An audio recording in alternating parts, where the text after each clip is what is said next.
എല്ലാവർക്കും പുതിയൊരു വീഡിയോയിലേക്ക് സ്വാഗതം. കേരളത്തിൽ തേങ്ങയുടെ വില ഓരോ ദിവസവും കുറഞ്ഞു വരികയാണ്.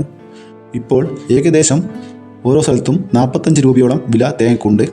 എന്നാൽ 6 മാസം മുൻപ് 80 രൂപയ്ക്കടുത്തോളം തേങ്ങയ്ക്ക് വില ഉണ്ടായിരുന്നപ്പോൾ ചിരട്ടയ്ക്ക് 40നും 45 രൂപയ്ക്കും ഇടയിലായിരുന്നു വില. എന്നാൽ തേങ്ങയുടെ വില ഇപ്പോൾ കുറയുമ്പോഴും അതിന് ആനുപാതികമായി ചിരട്ട വില കുറഞ്ഞിട്ടില്ല. ഇപ്പോഴും ആക്രിക്കാർ ചിരട്ടയ്ക്ക് വേണ്ടി ഗ്രാമപ്രദേശങ്ങളിൽ നടക്കുകയാണ്. തമിഴ്നാട്ടിലേക്കാണ് കേരളത്തിൽ നിന്ന് കൂടുതൽ ചിരട്ട കയറ്റുമതി ചെയ്യുന്നത്.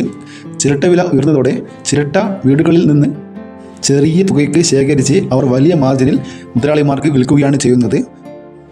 ഒരു കാലത്ത് 8 രൂപയ്ക്കും 10 രൂപയ്ക്കും ഇടയിൽ കിടന്ന ചിരട്ടയുടെ വിലയാണ് ഇപ്പോൾ 4 ഇരട്ടി ഉയർന്ന് 30 രൂപയ്ക്ക് അടുത്ത് എത്തി നിൽക്കുന്നത്. നാട്ടിൻപുറത്തെ ആക്രിക്കാർക്ക് കൊടുത്താൽ തന്നെ 25 മുതൽ 30 രൂപ വരെ ലഭിക്കും. മൊത്തവില 30-ന് മുകളിലാണ്. പണ്ട് തേങ്ങയും ചേരിയും മറ്റുമാണ് തെങ്ങ് കർഷകർക്ക് വരുമാനമെങ്കിൽ ഇന്ന് ചിരട്ടയും ഒരു പ്രധാന വരുമാന മാർഗമായി മാറി. പാഴ്വസ്തുക്കൾ ശേഖരിക്കുന്ന ആക്രിക്കാർക്കും ഇപ്പോൾ പ്രധാനമായ വരുമാന മാർഗം ചിരട്ടയായി മാറിയിട്ടുണ്ട്. ചിരട്ട പല രീതിയിലുള്ള സൗന്ദര്യവർദ്ധക വസ്തുക്കളും ചിരട്ടക്കരി തുടങ്ങിയവയുടെ നിർമ്മാണത്തിനും ഉപയോഗിക്കുന്നു. ചിരട്ട പ്രധാനമായും തമിഴ്നാട്ടിലേക്കാണ് കയറ്റി അയക്കുന്നത്. ഇപ്പോൾ ആക്രിക്കാർക്ക് ചിരട്ട കൊടുക്കുകയാണെങ്കിൽ 1 കിലോയ്ക്ക് 28 രൂപ വരെ ലഭിക്കുന്നുണ്ട്.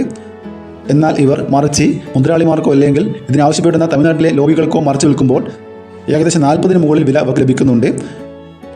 അതിനാൽ വീട്ടമ്മമാർ പരമാവധി ചിരട്ട നഷ്ടപ്പെടുത്താതെ ഉപയോഗിക്കുകയാണെങ്കിൽ ഒരു വരുമാന മാർഗമാക്കാം. താങ്ക്